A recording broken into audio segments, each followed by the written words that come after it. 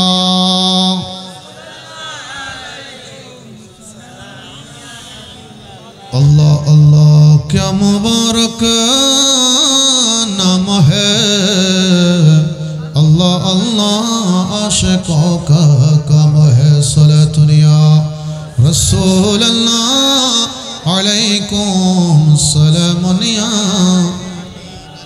একটা কথা মনে রাখবেন নামাজ রোজা হজ যাকাত আমরা মনে করি এই চারটাই শুধু ইবাদত আর কোনো ইবাদত নাই আপনি কারো সাথে মোহাব্বতের সুন্দর ভাষায় কথা বলা এটা ইবাদত সুবহানাল্লাহ বলেন আপনি কারো উপকার করেছেন আল্লাহর খুশির জন্য কাউকে সহযোগিতা করেছেন এটাও ইবাদত সুবহানাল্লাহ আপনি আপনার মা বাবার দিকে মোহাব্বতের নজরে তাকিয়েছেন এটাও ইবাদত সুবহানাল্লাহ আপনি কোনো আলেমে দ্বীনের দিকে মোহাব্বতে তাকিয়েছেন ইবাদত মসজিদের দিকে মোহাব্বতে তাকিয়েছেন ইবাদত কারণ এটা কার ঘর কথা বলেন কার ঘর আল্লাহর ঘর দুনিয়া সাধারণ ঘরের সাথে কোনো মিল আছে আপনার এলাকায় যদি পাঁচতলা বিল্ডিংও থাকে আপনার এলাকার মসজিদে যদি বেড়ার হয় তারপরেও পাঁচতলা বিল্ডিং এর দামি বিল্ডিং এর থেকে মসজিদের দাম কথা বলেন মসজিদের দাম কারণ এটা ঘর টাকার আল্লাহর খুব মনোযোগ আমার বাবারা ভাইরা অনেক মা বোন এখানে আমার আলোচনাগুলো শুনছেন বেশ কয়েকটা এলাকায় আমি খেয়াল করে দেখেছি মা বোনরা আমার আলোচনাগুলো খুব শুনতে চায় আমি অনেক জায়গায় খেয়াল করেছি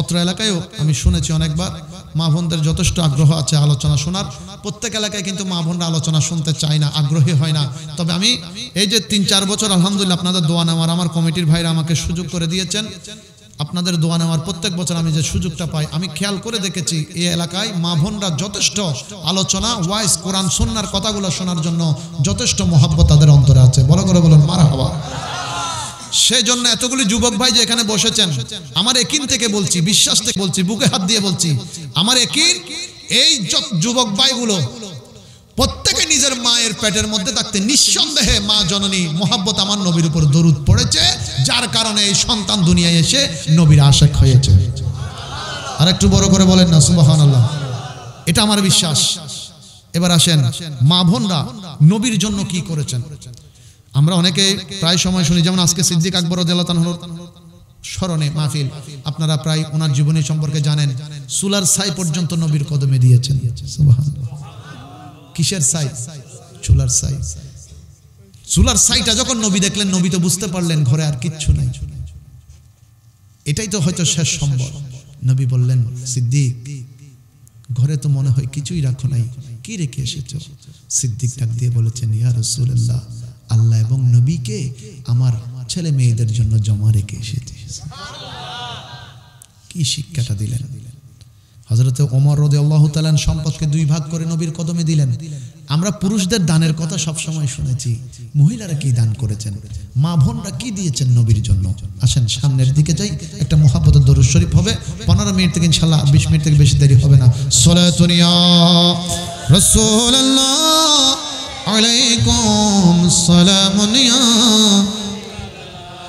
আল্লাহর নবী যুদ্ধের ঘোষণা দিলেন ও আমার সাহাবীরা তোমাদের মধ্যে কার কি আছে নবীর কদমের মধ্যে আল্লাহর জন্য ইসলামের জন্য নবীর কদমে দান করো সাহাবা একরাম কেউ যার টাকা আছে তিনি টাকা দিচ্ছেন যার তলোয়ার আছে তিনি তলোয়ার দিচ্ছেন যার ঘোড়া আছে তিনি ঘোড়া দিচ্ছেন যার তীর আছে তিনি তীর দিচ্ছেন যার যুদ্ধের পোশাক আছে তিনি পোশাক দিতে লাগলেন জমা হতে শুরু করলাম মসজিদে নববীর আঙ্গিনার মধ্যে আল্লাহর নবী বের হলেন দেখতে লাগলেন কে কি দিয়েছে ইসলামের জন্য আমার নবী দেখতে দেখতে যখন সামনের দিকে যায় আল্লাহর নবী নজর দিয়ে দেখেন কে যেন 6 মাসের একটা দুধের বাচ্চা শোয়া দিয়েছে নবীজি প্রশ্ন করলেন আমার সাহাবীরা এই 6 মাসের দুধের বাচ্চাটা কার এই ছোট্ট বাচ্চাটা যে যুদ্ধ করতে পারবে না এই বাচ্চাটা কার, তার মা বাবাকে একটু খবর নিয়ে তাদেরকে ডাক দাও। অনেক খোঁজাখুঁজি করার পর একজন মহিলা আসলেন, নবীর কদমের মধ্যে দাঁড়ালেন, দুই চোখের পানি নবীর সামনে ছেড়ে দিয়ে ডাক দিয়ে বললেন, ইয়া রাসূলুল্লাহ, এই 6 মাসের দুধের বাচ্চাটার মা জননী আমি।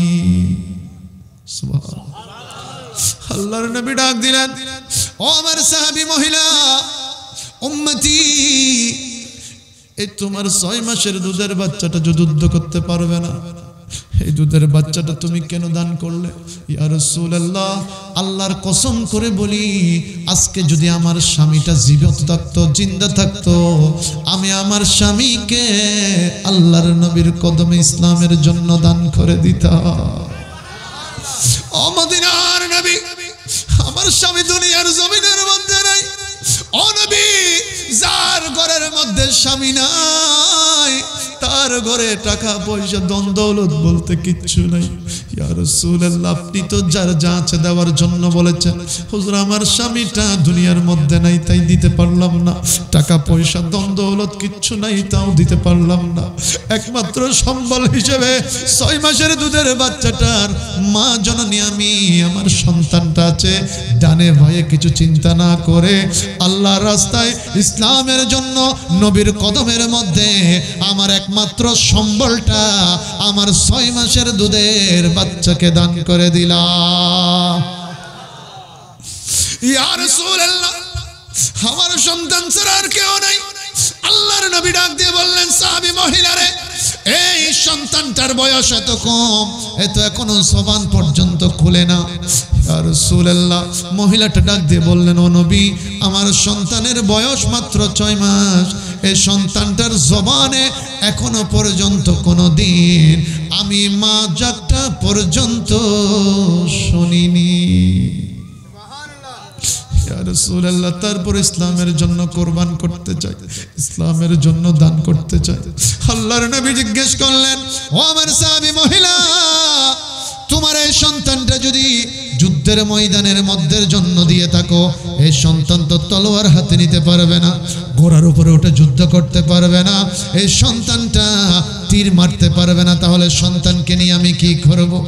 মহিলা 2 জানু হয়ে নবীর কদমের মধ্যে বসে 2 হাত বাড়িয়ে দিয়ে ডাক দিয়ে বললেন, ইয়া রাসূলুল্লাহ, আমি জানি আমার সন্তানটা যুদ্ধ করতে পারবে না, তলোয়ার হাতে নিতে পারবে না, তবে ইয়া রাসূলুল্লাহ, আপনি যখন যুদ্ধের ময়দানের মধ্যে যাবেন, ও মদিনার নবী, কাফেররা আপনার দিকে তীর মারতে থাকবে, ওই কাফেরদের তীর থেকে বাঁচার জন্য আপনি রাসূলের থেকে একটা ঢালের প্রয়োজন হবে।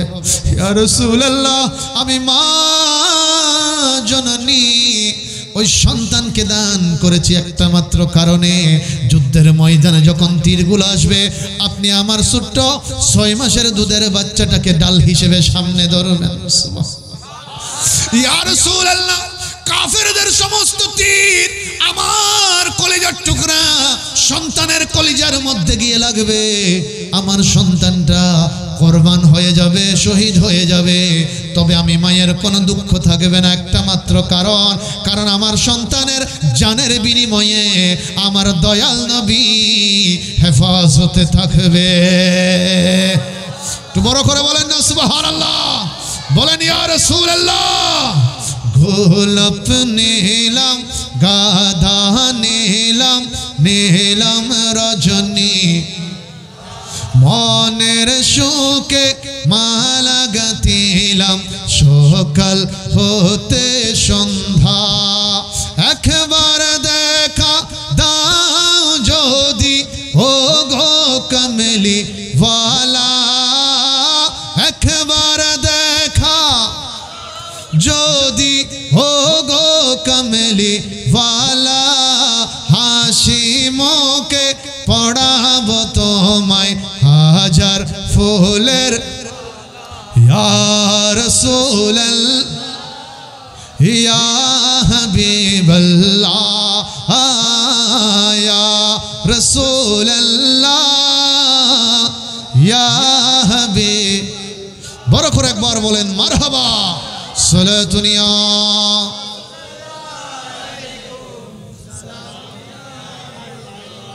এবার আসেন একেবারে শেষের দিকের আলোচনা। হযরতে রাসূল পাকের দুইজন মেয়েকে যিনি বিয়ে করেছেন, শাদী করেছেন, যার নাম হযরতে উসমান গনি যুন্নুরাইন রাদিয়াল্লাহু তাআলা। সুবহানাল্লাহ। নবীর কয় মেয়েকে বিয়ে করেছেন? 2 মেয়েকে। মুআজ্জাজ হাজরিন, তিনি অঢেল সম্পদের মালিক ছিলেন। এই কথাগুলো একটু মনোযোগ হবে, খুব বেশি প্রয়োজন এই কথাগুলো।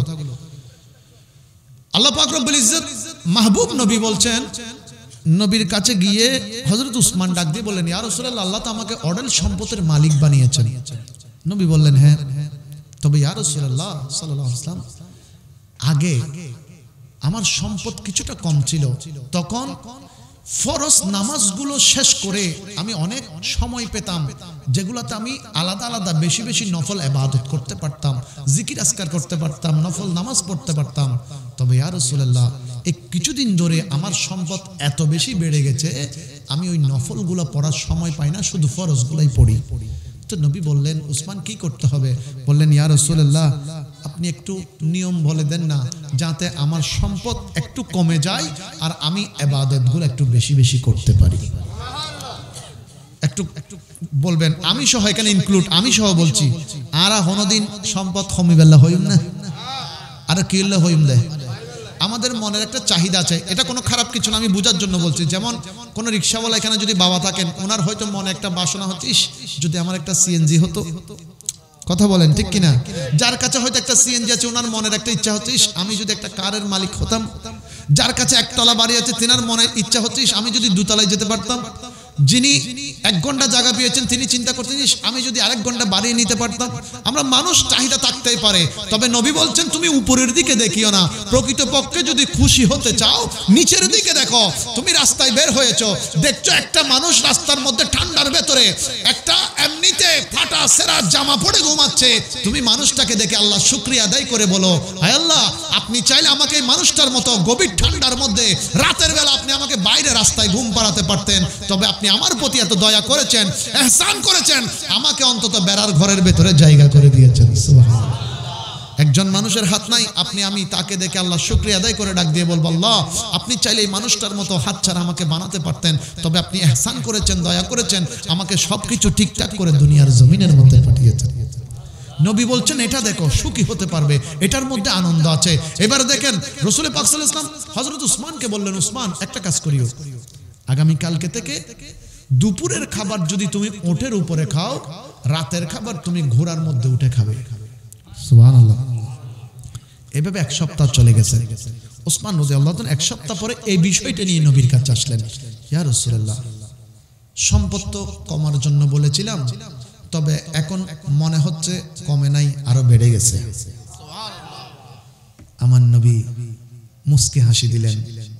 আমার নবীর হাসি মোবারক, এটা তো এমন এক হাসি মোবারক, 1400 বছর পরে এসে কোনো উম্মত যদি নবীর মতো হাসতে জানে, সেটার মধ্যে সওয়াব হয়ে যায়। সুবহানাল্লাহ। নবীর মতো হাসলে সওয়াব, আবার 2 চোখের পানি ছেড়ে একটু কাঁদতে পারলে গুনাহ মাফ। সুবহানাল্লাহ। এমন ধর্মই তো আমি আপনি পেয়েছি, যেই ধর্মের মধ্যে চোখের পানি পড়লে আল্লাহ খুশি হয়ে যান, চোখের ফোঁটা পড়লে আল্লাহ গুনাহ মাফ করে দেন। সুবহানাল্লাহ। মুআজ্জাজ হাজরিন, নবীজি গেলেন, নবীজিকে জিজ্ঞেস করলেন, উসমান, খাওয়ার সময় একটা দানা যদি উটের উপর থেকে কিংবা ঘোড়ার উপর থেকে জমিনে পড়ে, তখন তুমি কি করতে? উসমান রাদিয়াল্লাহু তাআলা বললেন, ইয়া রাসূলুল্লাহ, তখন আমি তাড়াতাড়ি উটের থেকে নিচে নামতাম, ঘোড়ার থেকে নিচে নামতাম, ওই একটা দানা হাতে তুলে নিয়ে পরিষ্কার করে ধুয়ে আমি আবারও খেয়ে ফেলতাম। নবীজি ডাক দিয়ে বললেন, উসমান, আল্লাহর দেওয়া রিজিককে এত সম্মান করার কারণে আল্লাহ তোমার রিজিক কমাচ্ছেন না, আরো বাড়িয়ে দিচ্ছেন। এখন আসেন আমার সাথে মিলান, আপনাদের কথা বাদ দিলাম, আমাদের কথা ধরেন, আমাদের সাথে মিলান। আমরা যারা মেজবানিতে যাই, কোনো একটা বড়সড় বিয়ের অনুষ্ঠানে যাই, আমাদেরকে ক্লাবের মধ্যে যখন খাবার দেওয়া হয়, একটা টেবিলে সবাই বসেছেন, মোটামুটি 10-12 জন লোক এক টেবিলে বসে, অথবা 6 জন করে করে বসে। ওইখানে যদি কেউ একজন ভাত 2টা তুলে দিচ্ছে চামচ নিয়ে, দেখা যায় 4-5টা ভাত ওইখানে টেবিলে পড়ে গেছে, আমরা মানুষের লজ্জায় ওইগুলো আর তুলে নিই না। কথা বলেন ঠিক কিনা?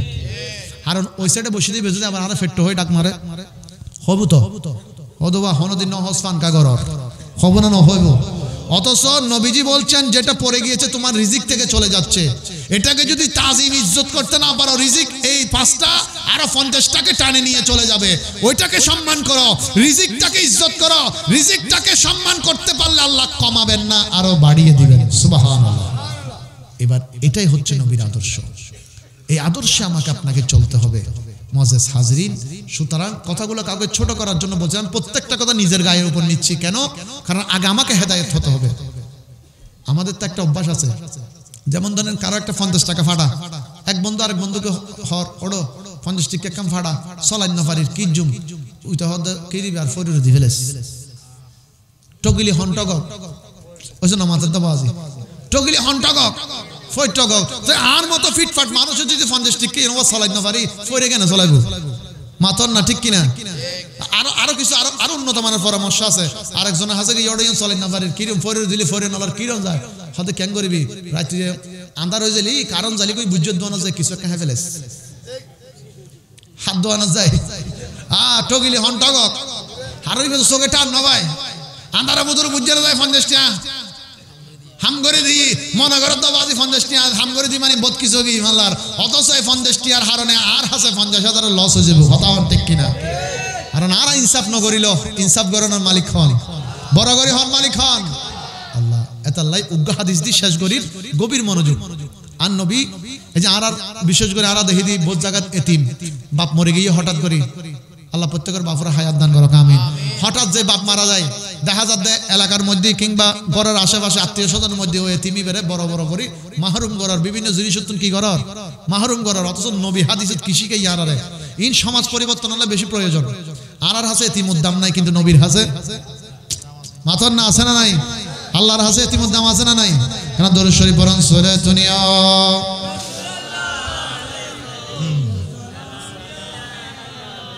আমার বাবারা ভাইরা গভীর মনোযোগ, সময় একেবারে সংক্ষেপ, আমি খুব দ্রুত গতিতে যাব, আপনারা গভীর মনোযোগ, কোনো নড়াচড়া নাই, আমার দিকে নজর। আল্লাহর নবী নামাজের জন্য যাচ্ছেন, ঈদের নামাজ, ঈদুল ফিতরের নামাজ। নবী মসজিদ নববীর কিনারার মধ্যে গেলেন নামাজের জন্য, খুতবার জন্য নবী উঠবেন। এমন সময় আমার নবীজি খেয়াল করে দেখলেন মসজিদ নববীর বাইরে একজন ছোট্ট বাচ্চা যার শরীরের মধ্যে জামা কাপড় নাই হু হু করে কাঁদতেছে। আল্লাহর নবী যখন কান্নার আওয়াজটা শুনলেন মদিনার মুস্তাফা সহ্য করতে পারে না। উম্মতকে এত মোহাব্বত আমার নবী করে, যেই উম্মতের কষ্ট আল্লাহর নবী সহ্য করতে পারে না। কথা বলেন ঠিক কিনা? এত মোহাব্বত উম্মতকে করেন আল্লাহর নবী। যখনই শুনলেন ছোট্ট বাচ্চার কান্নার আওয়াজ পাওয়া যায়, আমার নবী নামাজের জন্য যান নাই, নবী ওই এতিম বাচ্চার কাছে গেলেন, ডাক দিয়ে বললেন, বাবারে তোমার পোশাক কোথায়? আজকে ঈদের দিন, তোমার চোখের মধ্যে পানি কেন? ঈদের দিন ছোট্ট বাচ্চারা তো বড় খুশি থাকে, আনন্দে থাকে, তাদের চেহারায় হাসি খুশি থাকে, তোমার পোশাক কই? তোমার হাসি খুশি কই? ছোট্ট বাচ্চাটা ডাক দিয়ে বললেন, ইয়া রাসূলুল্লাহ, দুনিয়ার জমিনের মধ্যে আমাকে যে একটা নতুন জামা কিনে দিবে, আমার ওই মেহেরবান বাবাটা দুনিয়ার মধ্যে জীবিত নাই। ইয়া রাসূলুল্লাহ, আমার বাবাটা দুনিয়ার মধ্যে নাই। হুজুর, যার বাবা নাই তে পোশাক পরবে কোত্থেকে? এখানে যদি একজন রিকশাওয়ালা ঠেলাগাড়িওয়ালা বাবাও থাকেন, আমরা খেয়াল করে দেখি অনেক সময় ঈদের দিন নিজে খাটা সেরা জামা পরে, কিন্তু সন্তানের জন্য সুন্দর একটা গোলাপি কালারের জামা কিনে। কথা বলেন ঠিক কিনা? প্রত্যেকটা বাবা যারা ঈদের নামাজের মধ্যে যান, অনেক বাবাদের জামা পাঞ্জাবি দেখবেন ফাটা, লুঙ্গি দেখবেন ফাটা। আসলে কি ফাটা? আসলে ফাটা কেন ফাটা? তিনি নিজে না পড়ে সন্তানের জন্য কিনেছেন। কথা বলেন ঠিক কিনা? এত মায়া, এত মোহাব্বত সন্তানকে বাবারা করে। ছোট্ট বাচ্চাটা আল্লাহর নবীকে বললেন, ইয়া রাসূলুল্লাহ, আমার বাবা দুনিয়ার জমিনের মধ্যে জীবিত নাই।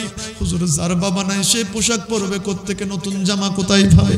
ইয়া রাসূলুল্লাহ, শুধু বাবা নয়, বাবা নয়, ও মদিনার নবী, আপনার একটা সুন্নাত হচ্ছে ঈদের নামাজ পড়তে আসার আগে মিষ্টি জাতীয় কোন এক লোকমা খাবার খাওয়া।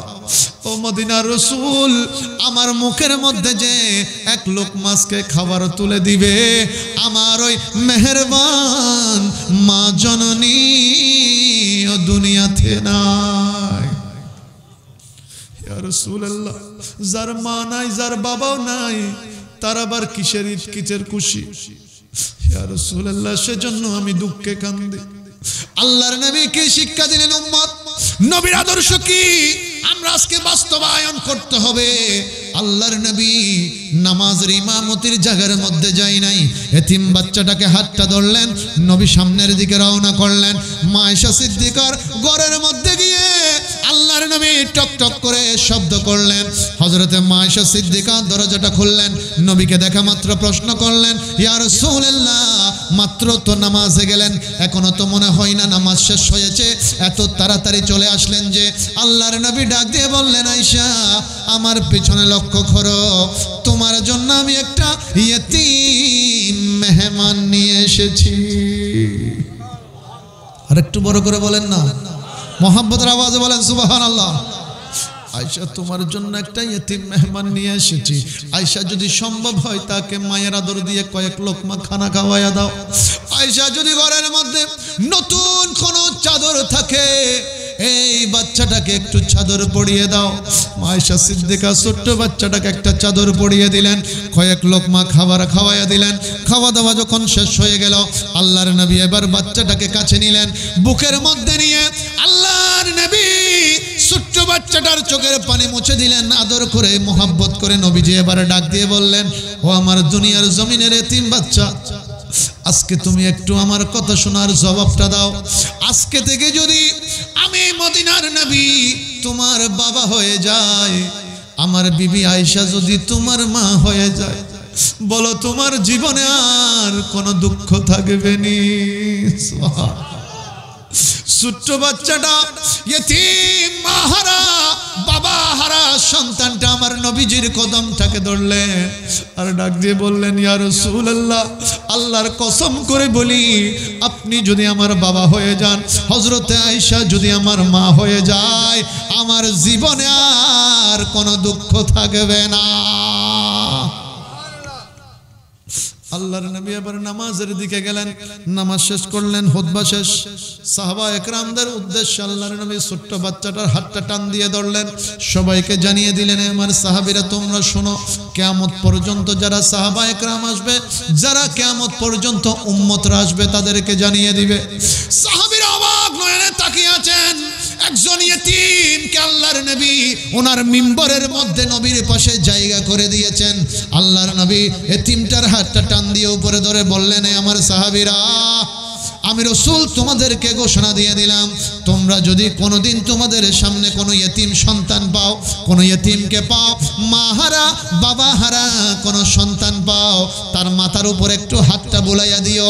তোমরা মনে করিও না ইয়েতিমের মাথায় হাত বুলাইয়াছ, তোমরা মনে করবে স্বয়ং আমি নবী মুস্তাফার সের মোবারকে হাত বুলাইয়া দিয়েছি। সুবহান মুআজ্জাজ হাজরিন, সেটাই নবী শিক্ষা দিলেন। কাউকে ঠকানোর কোনো সুযোগ, আপনি নিজে ঠকে আরেকজনকে জিতিয়ে দিয়েছেন, আল্লাহ আপনাকে সময় মতো জিতিয়ে দিবেন। আপনি কাউকে ঠকাতে হবে না, আল্লাহর উপর বিশ্বাস করলে ওই বিশ্বাসের মধ্যে সব কিছু। মুআজ্জাজ হাজরিন, সুতরাং নবীর আদর্শগুলো আমাকে আপনাকে বাস্তবায়ন করতে হবে। নবীজি কাউকে কষ্ট দেন নাই, নিজে কষ্ট পেয়েছেন। নূহ আলাইহিস সালাম আল্লাহর কাছে উম্মতের জন্য বদদুয়া করেছেন, আল্লাহ পানি দিয়ে, বন্যা দিয়ে, ছোট একটা কিয়ামত দিয়ে ধ্বংস করে দিয়েছেন, শেষ। আমার নবীজি তিনবার বেহুশ হয়েছেন তাইফের ময়দানে, পাথর মেরে যুবকরা নবীকে আঘাত করে রক্ত মুবারক ঝরতে ঝরতে নবী তিনবার বেহুশ হয়েছেন। জিবরাইল আলাইহিস সালাম এসে বললেন, ইয়া রাসূলুল্লাহ, একটাবার বদদুয়া করেন না নূহ আলাইহিস সালামের মতো, আমি 2 পাহাড় একসাথে এরকম মিলিয়ে দিয়ে সমস্ত তাইফের যুবককে শেষ করে দিব।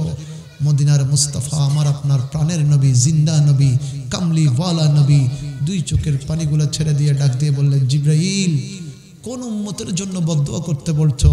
উম্মতগুলা যদি শেষ হয়ে যায়, আমি নবী ইসলামের দাওয়াত কার কাছে নিয়ে যাব? সুবহানাল্লাহ। তারা আজকে নবীকে চিনে নাই, কালকে চিনবে। সুতরাং মুআজ্জাজ হাজরিন, নবীর আদর্শ হচ্ছে এটাই, নিজে কষ্ট পেয়ে নবী অন্যকে কষ্ট দেন নাই। দিন শেষে যারা আমরা এখানে বসেছি, অন্তত যারা দূর দূরান্ত যেখান থেকে শুনছি, আমরা কোরআনকে বুকের মধ্যে জায়গা দিব। আপনি কোরআন পড়তে না পারলে কোরআন শেখার চেষ্টা করবেন, একেবারেও যদি না পারেন অন্তত কোরআনের কালো অক্ষরের উপর হাতটা বুলান। আল্লাহর কসম, যে হাতটাকে, যে আঙ্গুলটাকে আপনি কোরআনের উপর বুলাচ্ছেন, হাসরের ময়দানে ওই আঙ্গুলটা আপনার জন্য সুপারিশ করবে। সুতরাং কোরআন সুন্নাহর ওই পথ মত অনুসরণ করে আল্লাহ পাক আমাদেরকে নবীকে খুশি করে নবীর রাস্তায় চলে আল্লাহকে রাজি করার, খুশি করার তৌফিক দান করুক, আমিন। একটা কথা বলে আমি আমার আলোচনাটুকু শেষ করছি। আল্লাহ রাসূল সাল্লাল্লাহু তাআলা আলাইহি ওয়াসাল্লাম দুনিয়াতে এসেছেন, ওনার আব্বাজান তখন ছিলেন, কথা বলেন, নবী যখন এসেছেন ওনার আব্বাজান ছিলেন না, ওনার আব্বাজান ছিলেন না। নবী এসেছেন 6 বছরের ভেতরে নবীর আম্মা জান ইন্তেকাল করেছেন। নবী একেবারে মা হারা বাবা হারা বড় হয়েছেন। কেন? আল্লাহ চাইলে তো সবকিছুর সম্পদের মালিক বানিয়ে নবীকে পাঠাতে পারতেন।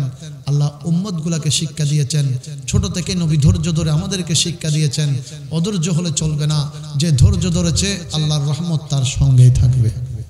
সুতরাং আপনি যে কোনো বিষয়ে আমি আপনি ধৈর্য ধরবো।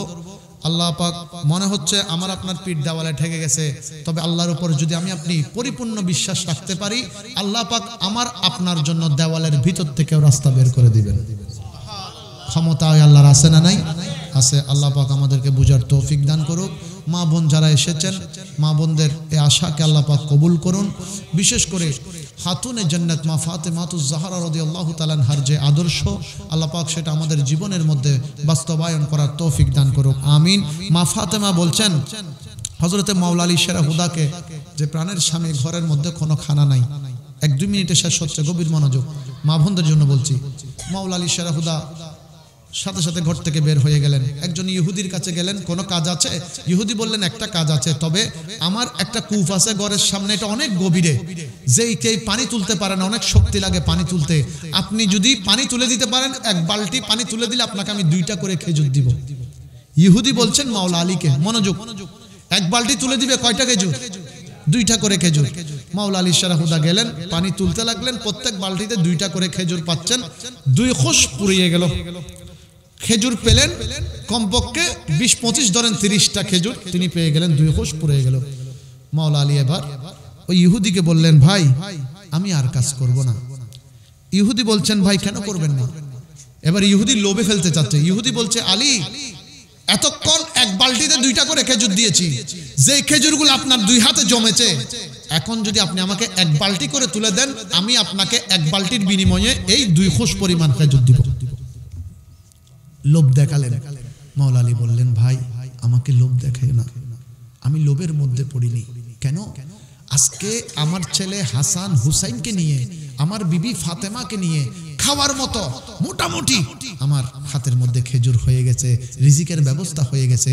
এখন বাকি যে সময়টা আছে, এই সময়টা আমি আর কাজ করে অপচয় করব না, বাকি সময়টা আমি আল্লাহর জিকিরের মধ্যে কাটাতে চাই।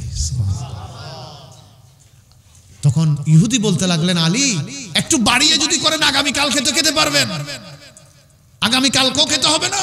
মাওলা আলী বললেন, না না না, আগামী কালকে খেতে হবে ঠিক, তবে আমার রিজিকের ব্যবস্থার মালিক তো একজন আছে, আমি ওই আল্লাহর উপর বিশ্বাস করি। এটাই বললেন মাওলা আলী। তো খাতুনে জান্নাত মা ফাতেমা, মাওলা আলী গভীর রাতে ঘরে আসতেন ইসলামের দাওয়াত দিয়ে, শুধুমাত্র ছোট্ট করে একটা টুকা দিতেন দরজায়, টুক করে মা ফাতেমা সাথে সাথে দরজা খুলতেন। সুবহানাল্লাহ।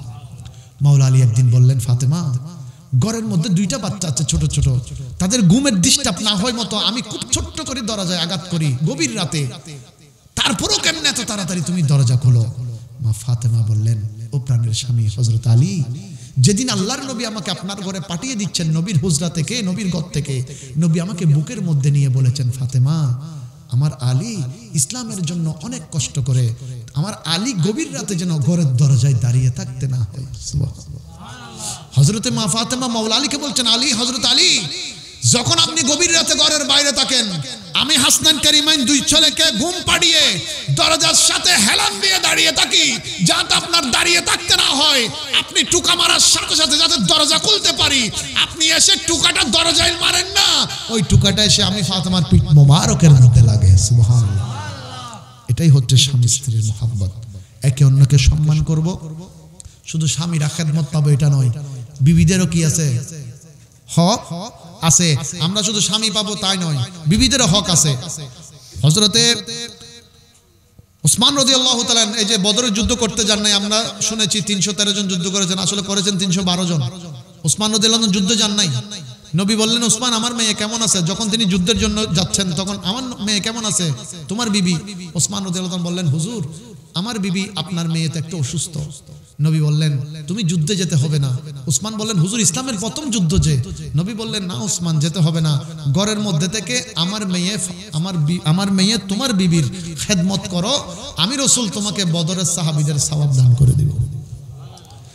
উনি যান নাই যুদ্ধ করতে, কিন্তু নাম বলতে উনারটা সহ বলা হয়। কেন? কারণ নবী ওনাকে ওয়াদা দিয়েছেন।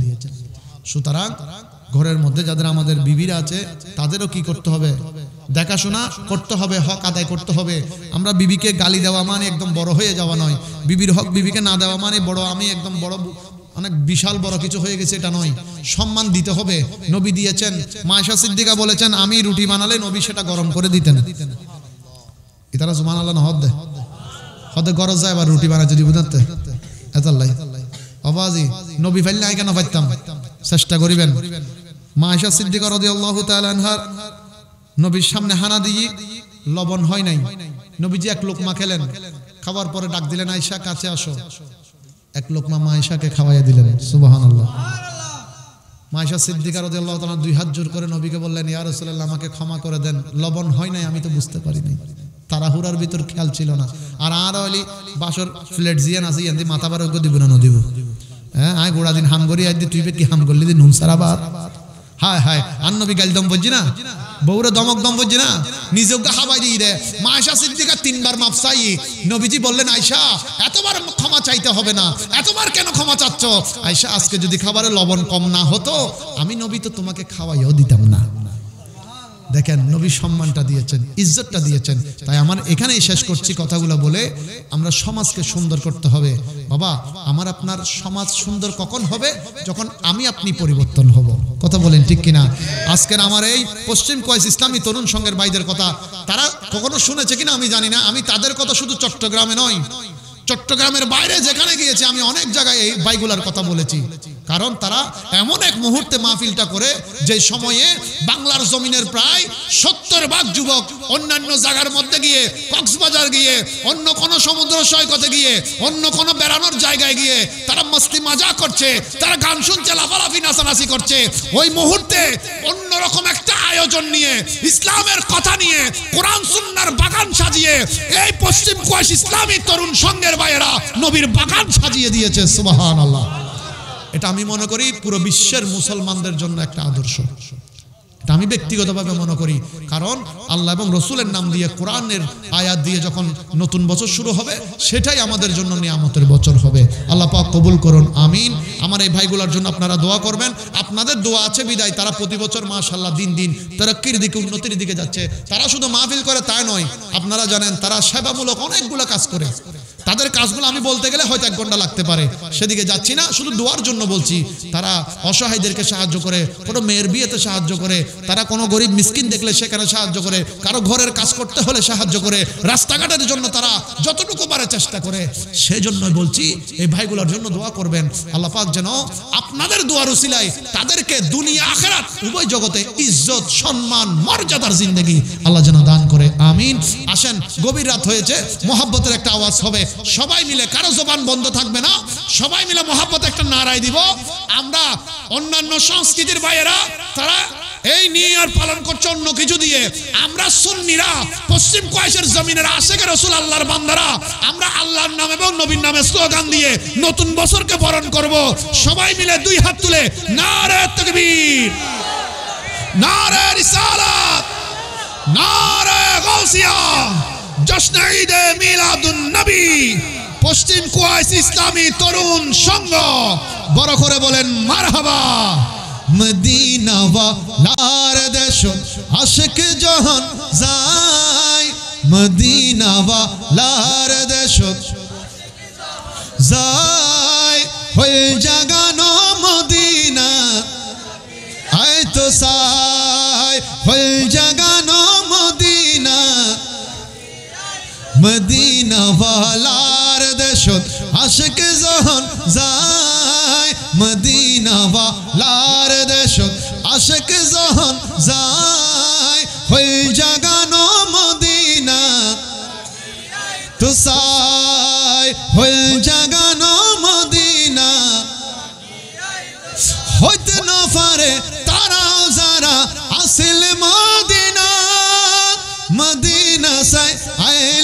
নাকি ছায়া এলো জান হতন ঠিক কিনা মদিনা ছায়া এলো নাকি না উদর দুনিয়া তার সাইবার কিছু নাই উদর দুনিয়া তার সাইবার কিছু নাই হল জাগানো মদিনা তো সাই হল জাগানো মদিনা তো সাই মদিনা ওয়ালার দেশ যাই মদিনা ওয়ালার দেশ আশিক যখন যাই মদিনা রাহে আই তো সাই হল জাগানো মদিনা আমার মনের ঘরে তে রেখেছি যারে দো জাহানের বাদশা নবী রে দো জাহানের বাদশা নবী বড় করে একবার বলেন মারহাবা আল্লাহ পাক আজকের মাহফিলকে কবুল করুন আমিন প্রত্যেকের জন্য দোয়া চাই আমি সৈয়দ মোহাম্মদ সঈদুল বারী আপনাদের খেদমতে প্রতি বছরের মতো সুযোগ হয় আলহামদুলিল্লাহ আমি কমিটির ভাইদের শুকরিয়া আদায় করছি এলাকাবাসীর শুকরিয়া আদায় করছি আপনারা দোয়া করবেন আল্লাহ পাক যেন সুন্নিয়তের ময়দানে নিরহংকার নিরলসভাবে খেদমতটুকু সুস্থতার সহিত করে যাওয়ার তৌফিক দান করেন আমিন উলামায়ে কেরাম আমার ডানে বায়ে বসে আছেন ওনাদের হায়াতের মধ্যে যেন আল্লাহ বরকত দান করেন আমিন ওয়া আখিরু দাওয়ানা আনিল হামদুলিল্লাহি রাব্বিল আলামিন ইয়া নবী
सिद्दीक़ अकबर तुम ही तो ठहरे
एहसान पाए अल्लाहू अकबर सिद्दीक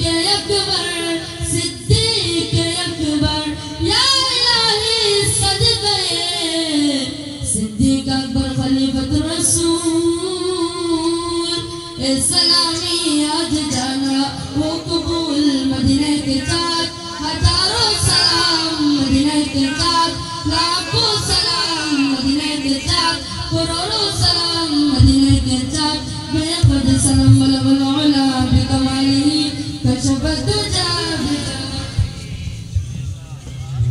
العالمين والعاقبة للمتقين والصلاة والسلام على سيد الأنبياء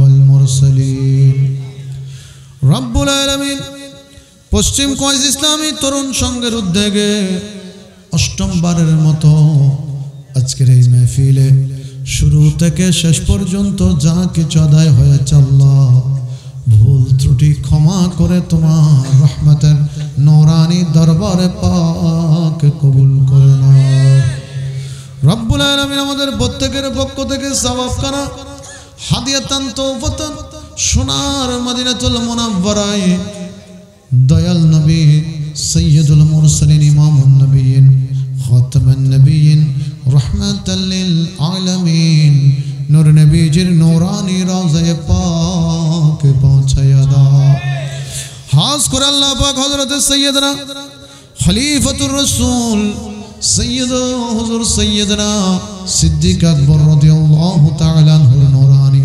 রওজায়ে পাকে পৌঁছায়া দাও হযরত উসমান গনি হযরত ওমর ফারুক আযম রাদিয়াল্লাহু তাআলা আনহুর দরবারে পৌঁছায়া দাও शहनशाह विलायत हाजत रवा मुश्किल कुशा हजरत मौला अली शेर खुदर नूरानी रोज़े पाक पहुँचाया दाओ रसूल पाकर कलिजा टुकरा नती खातूने जन्नत माँ फातिमा तु ज़हरा रज़ानिर ज़ान नयनर मनी हजरत मौला इमाम हसन हुसैन दरबारे पहुँचाया পৃথিবীর জমিনের সমস্ত নবী রাসূল সিদ্দিক শুহাদা সাহাবায়ে کرام তাবেঈন তবে তাবেঈন আশরায়ে মুবাশশিরা খুলাফায়ে আরবা খাস করে হযরত মাহবুবে সুবহানী কুতুবে রব্বানী পীর আল-আসানি গৌসে সমদানি পীর মীর শেখ সৈয়দ মুহিউদ্দিন আব্দুল কাদের জিলানী রাদিয়াল্লাহু তাআলা আনহু দরবার পাক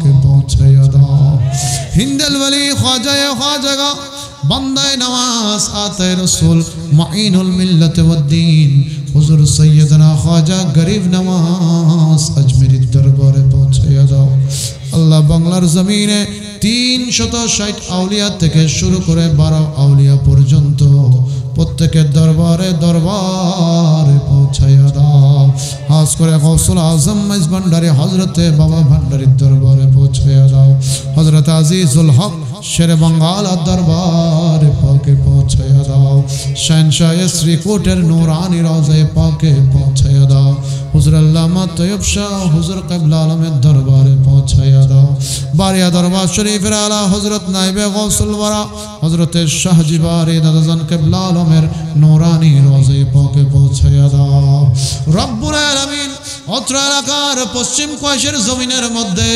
তোমার যত মকবুল মাহবুব ওলিগণ শুয়ে আছেন আল্লাহ প্রত্যেকের দরবারে দরবারে পৌঁছায়া দাও রব্বুল আলামিন হাস করে জানি না এই মুহূর্তে কে মা হারা হয়ে হাত বাড়িয়েছে আল্লাহ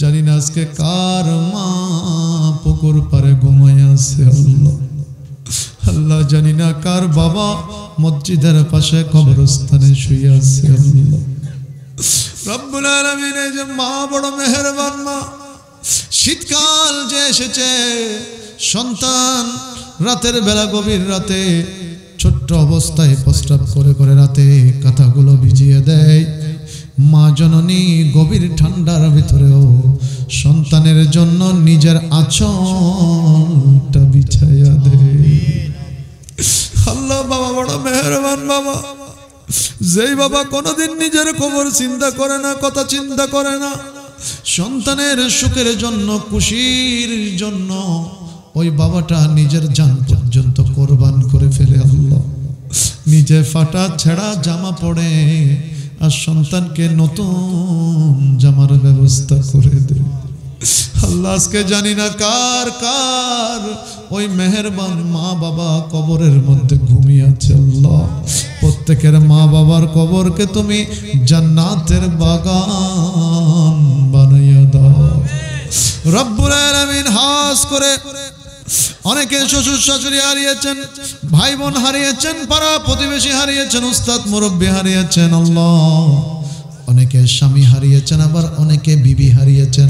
আল্লাহ পাক প্রত্যেকের কবর গুলাকে জান্নাতের মেহমানের কবর বানাইয়া দাও আল্লাহ। বিশেষ করে আজকের জনাব সভাপতি সাহেব আল্লাহ বদিউল আলম সদাগর সাহেবের আম্মা ইন্তেকাল করেছেন। আল্লাহ ওনার মায়ের কবরকে তুমি জান্নাতের বাগান বানাইয়া দাও রব্বুল আলামিন। হাস করে আমরা যারা হাত তুলেছি আল্লাহ জানি না কার জীবনের হায়াতের বাজেট শেষের দিকে, আল্লাহ জানি না কার হায়াতের বাজেট একেবারে শেষের দিকে। রব্বে করিম তোমার নবীর বাগান থেকে হাত তুলেছি, ছোট বড় নারী পুরুষ যারা যারা হাত তুলেছি আমাদের প্রত্যেকের হায়াতের মধ্যে কোটি কোটি তুমি বরকত দান করে দাও রব্বুল আলামিন। আমরা গুনাহগার পাপী আল্লাহ, গুনার কোনো শেষ নাই। আমাদের বিশাল বিশাল বড় বড় গুনাহ করেছি। সন্তান গুনাহ করেছি, বাবা জানে না। মেয়ে গুনাহ করেছে, তার মা জানে না। তুমি আল্লাহ পাক সব কিছু জানো মৌলা। আল্লাহ তোমার দয়া দিয়ে মেহেরবানি দিয়ে আমাদের প্রত্যেকের জীবনের সমস্ত কবিরা সগীরা জানা অজানা প্রকাশ্য অপ্রকাশ্য সমস্ত গুনাহগুলো তুমি মাফ করে দাও আল্লাহ। যারা ব্যবসায়ী ভাইরা হাত তুলেছেন তাদের ব্যবসার মধ্যে কোটি কোটি বরকত দান আল্লাহ। যারা চাকরি করেন তাদের চাকরির মধ্যে অফুরন্ত বরকত দান করে দাও আল্লাহ। যে সমস্ত ছাত্র ভাই বোনেরা হাত তুলেছে তাদের প্রত্যেকের এলম কালামের মধ্যে বরকত দান করে দাও আল্লাহ পাক। খাস করে অনেক বেকার ভাইরা হাত তুলেছেন, যুবক ভাইরা হাত তুলেছেন, যারা বেকার অবস্থায় আছে আল্লাহ আজকের মাহফিলের উসিলায় সকলকে বেকারত্ব দূর করে দাও রব্বে করিম। অনেকে কর্জের ভিতরে ডুবে আছেন, অসংখ্য কর্জ মাথার উপরে উঠেছে আল্লাহ, যাওয়ার কোনো পথ নাই। তোমার নবীর মাহফিলের উসিলায় যারা কর্জের মধ্যে আছে তাদেরকে কর্জ থেকে গায়েবী সাহায্যের মাধ্যমে তুমি মুক্ত করে দাও রব্বুল আলামিন। হাস করে আল্লাহ প্রবাসী অনেক ভাইরা আছেন যারা মাহফিলের জন্য সহযোগিতা করেছে আল্লাহ। প্রবাসী ভাইদের জান ও মালকে তুমি হেফাজত করো, প্রবাসী ভাইদের রুজি রোজগারের মধ্যে বরকত দান করো আল্লাহ। যারা প্রবাসী আছে তাদেরকে তোমার রহমত দিয়ে তাদের প্রত্যেককে বিপদ আপদ থেকে হেফাজত করো আল্লাহ। বিশেষ করে এই মুহূর্তে যারা হাত বাড়িয়েছে আল্লাহ নারী পুরুষ আমাদের সবাইকে নামাজি হিসেবে কবুল করে নাও। 5 ওয়াক্ত নামাজ আদায় করার কায়েম করার তৌফিক দান করে দাও রব্বুল আলামিন। জানি না কে কোন সমস্যার মধ্যে আছে, কে কোন পেরেশানির মধ্যে আছে আল্লাহ তোমার নবীজির মাহফিলের উসিলায় সকলের সমস্ত পেরেশানি দূর করে দাও, সকলের সমস্ত সমস্যাকে সমাধান করে দাও আল্লাহ। আমার অনেক মা বোনেরা হাত তুলেছেন তাদের সবাইকে তুমি কবুল করে নাও। মা বোনদের জীবনের গুনাহগুলো মাফ করে দাও, মা বোনদেরকে পর্দানশীন হিসেবে কবুল করে নাও। মা বোনদেরকে মা ফাতেমাতুজ জাহরার আদর্শ জিন্দেগি দান করে দাও। বিশেষ করে আল্লাহ মা বোনদের মনের আশাগুলো পূরণ করে দাও রব্বে করিম। আমরা যারা হাত তুলেছি আল্লাহ, আমরা যুবক যারা আছি আমাদের সবাইকে মা বাবার খেদমত করার তৌফিক দান করে দাও আল্লাহ। মা বাবার খেদমত করে করে তোমার নবী এবং তোমাকে খুশি রাখার তৌফিক দান করে দাও রব্বুল আলামিন। এলাকার মধ্যে যতগুলি ঘর আছে আল্লাহ, বিশেষ করে মাইকের আওয়াজ যতগুলো ঘরের মধ্যে যাচ্ছে আল্লাহ, যারা যেখান যে ঘরের থেকে এখানে এসেছেন প্রত্যেকের ঘরে ঘরে তোমার অফুরন্ত দয়া রহমত দান করে দাও আল্লাহ। বিশেষ করে আজকের মাহফিলে যারা বসেছেন এসেছেন তাদের তকদিরকে তুমি পরিবর্তন করে দাও আল্লাহ। তোমার রহমত প্রাপ্ত নিয়ামত প্রাপ্ত শুকরিয়া আদায়কারী তোমার প্রিয় বান্দা হিসেবে আমাদেরকে কবুল করে নাও রব্বুল আলামিন। জানি না আজকে কার জবানের আমিন তোমার পছন্দ হয়েছে, জানি না কার চোখের পানি তোমার দরবারে কবুল হয়েছে, জানি না কার দুই হাত কানা তোমার দরবারে কবুল হয়েছে। আল্লাহ একজন বান্দার উসিলায় সকলের দোয়া এবং ফরিয়াদকে তুমি কবুল করে নাও আল্লাহ। যারা স্বামী স্ত্রী হাত তুলেছেন তাদের মধ্যে মিল মোহাব্বত পয়দা করে দাও আল্লাহ। যাদের ঘরে ছেলে মেয়েরা আছে আল্লাহ তাদের সন্তানগুলোকে নেককার ফরহেজগার দিনদার আমলদার হিসেবে কবুল করে নাও। বিশেষ করে সভাপতি সাহেবের জন্য দোয়া চেয়েছেন আল্লাহ, ওনার দোয়া ফরিয়াদকে তুমি কবুল করে নাও রব্বুল আলামিন। অবশেষে একটাই ফরিয়াদ করি, আয় আল্লাহ ইংরেজি মাস অনুযায়ী 2025 সাল আগমন করেছে আল্লাহ। এই নতুন বছরটা ঢুকেছে আল্লাহ, আমরা যারা হাত তুলেছি এই নতুন বছরটা সকলের জন্য বরকতপূর্ণ হিসেবে কবুল করে নাও আল্লাহ। এই নতুন বছরে সকলের দিন ও দুনিয়া আখিরাত ইজ্জত সম্মান মর্যাদার জিন্দেগি সবাইকে দান করে দাও। বিশেষ করে পশ্চিম কোয়াইজ ইসলামী তরুণ সংঘের ভাইদেরকে, এলাকাবাসী সহ প্রবাসী সহ কমিটির ভাইরা সহ যারা যেইভাবে আজকের এই মাহফিলকে সাজিয়েছে আল্লাহ, তাদের প্রত্যেকের রুজি রোজগারের মধ্যে কোটি কোটি বরকত দান করে দাও রব্বুল আলামিন। আজকের 9তম মাহফিল শেষ, আগামী বছর 8তম মাহফিল শেষ, আগামী বছর 9তম মাহফিল করার জন্য কমিটির ভাইদের থেকে যা যা কিছু দরকার হবে আল্লাহ তোমার নবীর উসিলায় তুমি গায়েব থেকে আমার এই কমিটির ভাইদেরকে আগামী বছরের জন্য তোমার গায়েবী সাহায্য দান করে দিও রব্বুল আলামিন। কমিটির যত ভাই আছে যুবক আছে আল্লাহ তাদেরকে নিয়ে তাদের মা বাবা যত মনের আশা করেছে তারা যেন তাদের মা বাবার মনের আশা পূরণ করতে পারে। আমার কমিটির ভাইদেরকে সেই তৌফিক সেই যোগ্যতা তুমি দান করে দাও। পশ্চিম কোয়াইজ ইসলামী তরুণ সংঘের ভাইদেরকে হুসাইনি কাফেলার সৈনিক হিসেবে কবুল করে নাও আল্লাহ। তাদেরকে উভয় জগতে সম্মান ইজ্জত মর্যাদার জিন্দেগি দান করে দাও। তাদের মনে কমিটির ভাইদের মনের ভেতরে যে আশাগুলো আছে ওই আশাগুলো তুমি কবুল করে নাও রব্বুল আলামিন। অবশেষে একটাই ফরিয়াদ, এই যে রাতের 2টা পর্যন্ত এতগুলো আশিক রাসূল তোমার বান্দারা তোমার নবীর আশিকরা হাত তুলেছে আল্লাহ, নারী পুরুষরা হাত তুলেছে, নারী পুরুষ সবাইকে জীবনে একবার হলেও তোমার কালো চাদর মাকা ওই হজ্জ বাইতুল্লাহর জিয়ারত নসিব করে দাও আল্লাহ। নবীর প্রেমিকদেরকে জীবনে একবার হলেও দয়াল নবীজির দরবারে গিয়ে সবুজ গম্বুজ শরীফ দেখে দেখে ইয়া রাসূলুল্লাহ বলে ডাক দেওয়ার তৌফিক দান করে দাও আল্লাহ। অবশেষে একটাই ফরিয়াদ আল্লাহ, আমরা যারা হাত তুলেছি মওতের বিছানায় আমাদের সবাইকে নবীজির জিয়ারত নসিব করে দিও আল্লাহ। কমিটির ভাইদেরকে কবুল করে নাও আল্লাহ। যেভাবে একতাবদ্ধ হয়ে 8তম মাহফিল করেছে, একতাবদ্ধ হয়ে আগামী বছর 9তম মাহফিলের তৌফিক দান করে দাও আল্লাহ। যুবকগুলা আজকে দেখা যাচ্ছে একদিনেই মাহফিল শেষ, তবে এই মাহফিল সাজানোর জন্য কমিটির ভাইরা দীর্ঘ 1 বছর কষ্ট করেছে আল্লাহ। দীর্ঘ 1 বছর মাথার গাম পায়ের মধ্যে ফেলেছে নবীর বাগান সাজানোর জন্য, মানুষের কাছে গিয়েছে আল্লাহ, ফোনে কথা বলেছে, শ্রম দিয়েছে, কষ্ট করেছে আল্লাহ। কষ্টের বিনিময়ে তাদেরকে রসুলে পাকের দিদার নসিব করে দাও আল্লাহ। রসুলে পাকের আদর্শের মধ্যে তাদেরকে কবুল করে নাও আল্লাহ। কমিটির ভাইদের মনের দিলের নেক আশাগুলোকে তুমি পূরণ করে দাও। অবশেষে ফরিয়াদ, সাকরাতের মুহূর্ত বড় কঠিন মুহূর্ত, 7 সমুদ্র 13 নদীর পানি দিল তৃষ্ণা মিটে না। ওই কঠিন সময়ে দয়াল নবীর হাত মোবারকে হাউজে কাউসারের পানি পান করাইয়া দিও। আলেম ওলামাগণ হাত তুলেছেন, উলামায়ে কেরাম আহলে সুন্নাতগণ হাত তুলেছেন আল্লাহ। উলামায়ে কেরামের হাতের উসিলায় তাদের প্রত্যেকের হায়াতের মধ্যে বরকত দান করে দাও রব্বে করিম। একদিকে আজরাইল আসবে জান নিয়ে যাওয়ার জন্য, অন্যদিকে শয়তান আসবে ঈমান নিয়ে যাওয়ার জন্য।